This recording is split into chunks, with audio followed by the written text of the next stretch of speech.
ನಮಸ್ತೆ ವೀಕ್ಷಕರೇ, ನೀವು ನೋಡ್ತಾ ಇದ್ದೀರಾ ಹಂಸ ನ್ಯೂಸ್.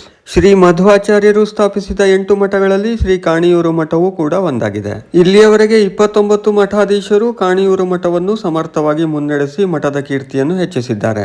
ಕಾಣಿಯೂರು ಮಠದ ಮೊದಲ ಮಠಾಧೀಶರಾದ ಶ್ರೀ ರಾಮತೀರ್ಥರಿಗೆ ಶ್ರೀ ಯೋಗ ನರಸಿಂಹನ ವಿಗ್ರಹವನ್ನು ನೀಡಲಾಯಿತು. ಇದನ್ನು ಕಾಣಿಯೂರು ಮಠದ ಮುಖ್ಯ ದೇವತೆಯಾಗಿ ಅತ್ಯಂತ ಗೌರವ ಹಾಗೂ ಶ್ರದ್ಧೆಯಿಂದ ಇಂದಿಗೂ ಪೂಜಿಸಲಾಗುತ್ತಿದೆ.